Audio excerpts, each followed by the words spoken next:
On April 13th, there was a general election in Korea to elect members of the National Assembly.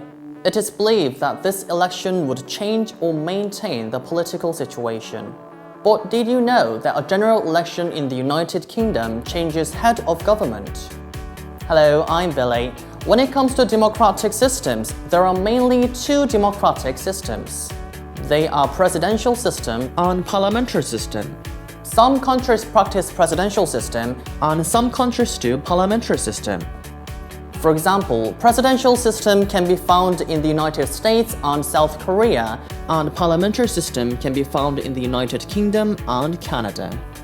And actually, Korea once had the parliamentary system after April 19 revolution in 1960, but went back to the presidential system after the May 16 coup in the following year. Then how are these two systems different? Let's take a look. Firstly, the way people elect a leader is different. In presidential system, people directly vote for one person as a president, and the elected president becomes head of state and head of government at the same time. In parliamentary system, people vote for a political party, and the political party which gets the majority of votes elects the prime minister, and the elected prime minister becomes head of government. In parliamentary system, head of state is another person like a monarch.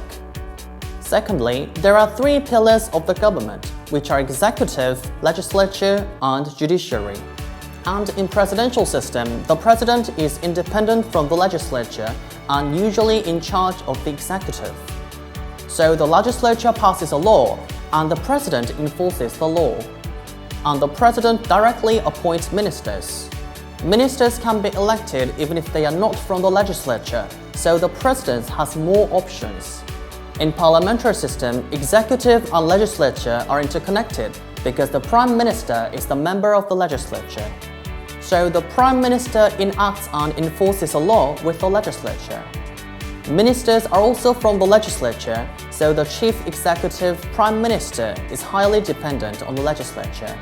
Since executive and legislature are separate in the presidential system, it takes relatively more time to enforce a law because it takes some time for the two branches to reach a consensus.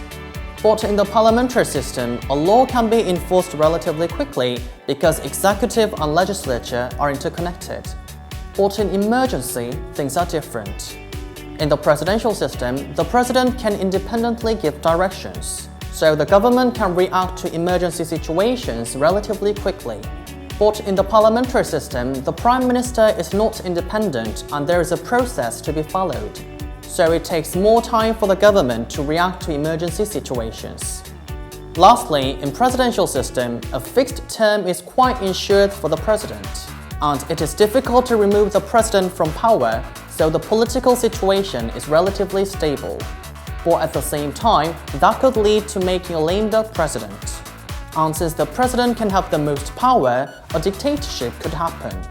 In parliamentary system, a term for the prime minister is not really fixed because people can remove the prime minister from power by a vote of no confidence. So the political situation is relatively unstable. But since the prime minister is afraid of the vote of no confidence, the prime minister tries to listen to what people ask, preventing lame duck phenomenon. There are quite a few differences between presidential system and parliamentary system. The pros and cons of the two systems are still controversial. Which do you think is better? Well, the most important thing is that both systems are useless if people don't participate, so we should at least participate as voting. And that's it from me. I'll see you next time.